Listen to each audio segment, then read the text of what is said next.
నమస్తే. నేను మీ అశ్విని కుమార్.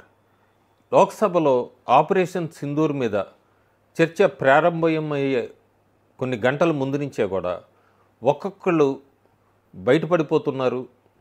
భారతదేశానికి శత్రువులు ఎవరు, మిత్రులు ఎవరు అన్నది వాళ్ళు టీవీ ఛానల్స్కి ఇస్తున్న ఇంటర్వ్యూల్లో కానీ, లేకపోతే లోక్సభలో చర్చ ప్రారంభమయ్యాక కానీ. చర్చ ప్రారంభమయ్యే ముందు ప్రతిపక్ష నాయకుడైతే అసలు ఏ దేశము కూడా భారతదేశానికి మద్దతు ఇవ్వలేదు, ఆపరేషన్ సింధూర్ని సమర్థించలేదు అంటూ ఆయన చెప్పడం. ఆ తర్వాత కేంద్ర మాజీ హోంమంత్రి పి చిదంబరం అసలు ఈ టెర్రరిస్టులందరూ కూడా పాకిస్తాన్ నుంచి అని ఎలా చెప్పగలరు, పాకిస్తాన్ వాళ్ళని ఎందుకు మీరు అంటున్నారు, భారతదేశానికి సంబంధించిన వాళ్ళు కాదా అంటూ పాకిస్తాన్కి క్లీన్ చిట్ ఇవ్వటము. అదే రోజు లోక్సభలో ఈ చర్చ జరుగుతున్నప్పుడు అస్సాంకి చెందిన కాంగ్రెస్ నాయకుడు గౌరవ్ గగాయ్ అయితే అసలు మన జెట్ ఫైటర్స్ పాకిస్తాన్ వాళ్ళ దానికి అంత దగ్గరగా వెళ్ళి ఎలా కాలుస్తారు, అంత దూరంగా నుంచి ఎందుకు కాల్చారు, దగ్గరికి వెళ్ళి కాల్చచ్చు కదా అంటూ ఆయన చెప్పడము. ఆయన మాట్లాడుతున్నదంతా కూడా పాకిస్తాన్ ఛానల్స్ లైవ్ ఇవ్వటము. ఇదంతా కూడా క్లియర్గా కనపడింది మనకి సోమవారం నాడు దాకా. మంగళవారం నాడు ప్రస్తుత కేంద్ర హోంమంత్రి అమిత్ షా మాట్లాడుతూ క్లియర్గా చెప్పారు, పహల్గామ్ దాడికి సంబంధించిన టెర్రరిస్టులందరినీ కూడా కాల్చిపారేశారు, మన సిఆర్పిఎఫ్ మట్టుబెట్టారు, ఎలిమినేట్ అయింది, ముగ్గురిని చంపారు. మాజీ కేంద్ర హోంమంత్రి సాక్ష్యాలు అడుగుతున్నాడు, అన్ని రకాల సాక్ష్యాలు ఉన్నాయి.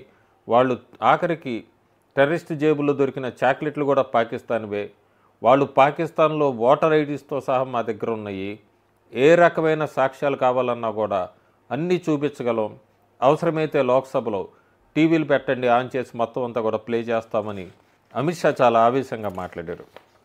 మనకి చాలా షాకింగ్ అని చెప్పచ్చు వీళ్ళందరూ మాట్లాడడం ఇదంతా కూడా. ఎందుకంటే అపోజిషన్ మెంబర్స్ ఎంతసేపటికి ప్రతిపక్షాలు మనం ఎన్ని జెట్ ఫ్లైట్స్, ఎయిర్ క్రాఫ్ట్స్ కూలిపోయినాయి అని అడగటమే తప్ప పాకిస్తాన్ ఎన్ని కూల్చాం, పాకిస్తాన్లో ఎంతమంది చనిపోయారు టెర్రరిస్టులు, పాకిస్తాన్ టెర్రరిస్ట్ క్యాంపుల్ని ఎన్ని ధ్వంసం చేశారు మన భారత ఆర్మీ అని ఒక్కళ్ళు కూడా కాంగ్రెస్ కూటమి నుంచి అడిగిన వాళ్ళు లేరు. ఎంతసేపటికి ఒకటే ప్రశ్న, మన సైనికులు చనిపోయారా, అయితే మనవి ఎన్ని క్రాఫ్ట్స్, ఎయిర్ క్రాఫ్ట్స్ ఇవన్నీ కూలిపోయినాయి, ఇవి అడగటమే క్లియర్గా కనబడుతోంది. గౌరవ్ గగాయ్ది పాకిస్తాన్ ఛానల్స్ అన్నీ కూడా లైవ్ ఇవ్వటం బహుశా ఇప్పటికే ఆయన మీద కొన్ని కేసులు ఆయన భార్య మీద నడుస్తున్నాయి, దానికి సాక్ష్యాల కింద కూడా రేపు పొద్దున ఇవన్నీ పెట్టచ్చు. ఎందుకంటే కేవలం ఆయన స్పీచ్నే శత్రుదేశమైన పాకిస్తాన్ లైవ్లో ఇచ్చి ఏం సాధించాలనుకుంటుంది, వాళ్ళిద్దరికీ ఉన్న సంబంధం ఏంటనేది రాబోయే రోజుల్లో బయటపడుతుంది. అమిత్ షా చాలా క్లియర్గా మంగళవారం నాడు లోక్సభలో మాట్లాడారు. అది చాలా లెంతీ స్పీచ్, దాని మీద ఇంకో వీడియో చేస్తాను.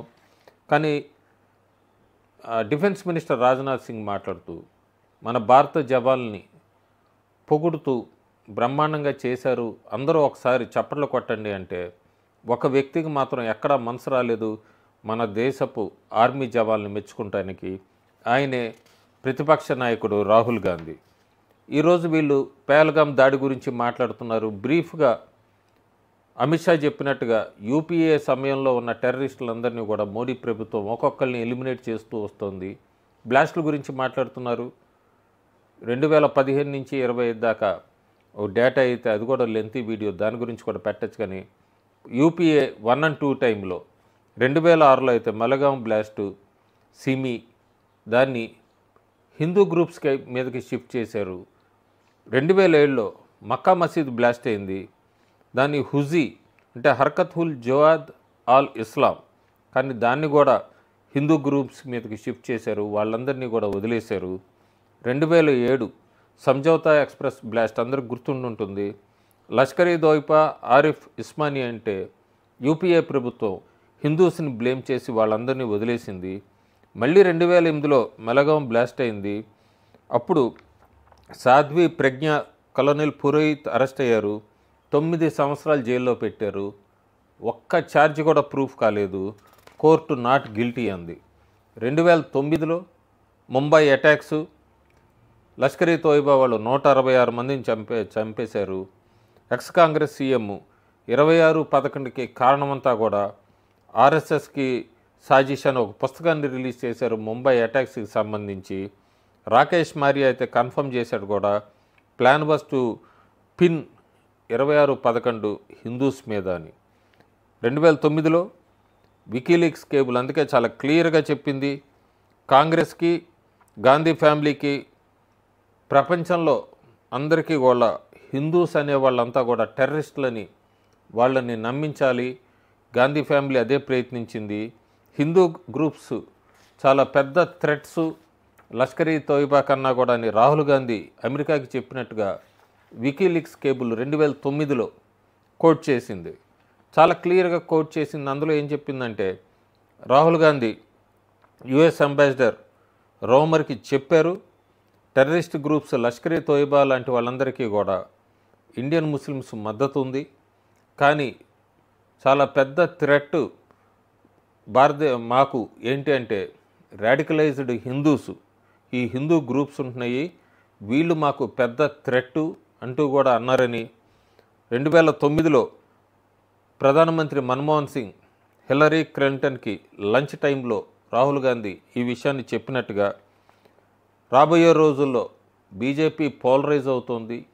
ఈ పోలరైజ్ అవుతున్నప్పుడు చాలామంది నాయకులు, ముఖ్యంగా నరేంద్ర మోడీ లాంటి వాళ్ళ నాయకులు మాకు రాబోయే రోజుల్లో పెద్ద థ్రెట్ అవుతారని రాహుల్ గాంధీ చెప్పినట్టుగా వికీలీక్స్ కేబుల్లో 2009లోనే ప్రింట్ అయింది. చెక్ చేసుకోవచ్చు అదంతా కూడా. సో వీళ్ళు ఈ టెర్రరిజం మీద మాట్లాడుతున్నారు, టెర్రరిస్టు పాకిస్తాన్కి మద్దతు తెలుపుతున్నారు. ఇదివరకు ఏం చేశారు వీళ్ళు యూపీఏ 1 and 2 టైంలో? కనీసం ఇండియా మారిందంటే కనీసం ఇట్లాంటివి కూడా చూడొచ్చు మనం. మోడీ ప్రభుత్వంలో ఇండియా చేంజ్డ్ అంటే మోడీ ప్రభుత్వం కానీ పార్లమెంట్లో ఈ పహల్గామ్ అటాక్కి సంబంధించి, ఆపరేషన్ సింధూర్కి సంబంధించి డిబేట్స్, చర్చలకు అన్నీ ఒప్పుకుంటున్నారు. అదే 2011లో ముంబైలో బాంబ్ బ్లాస్టులు జరిగినప్పుడు, సీరియల్ బ్లాస్టులు జరిగినప్పుడు కేవలం 3 లైన్స్, కండోలెన్సెస్, రాష్ట్ర ప్రజలు, దేశ ప్రజలు మీరందరూ కూడా కామ్గా ఉండండి అని ఒక్క నోటీస్ రిలీజ్ చేశారు. 3 రోజుల తర్వాత అంతా మర్చిపోయారు. డిబేట్ అనేది కూడా పెట్టలేదు అప్పుడున్న యూపీఏ ప్రభుత్వం.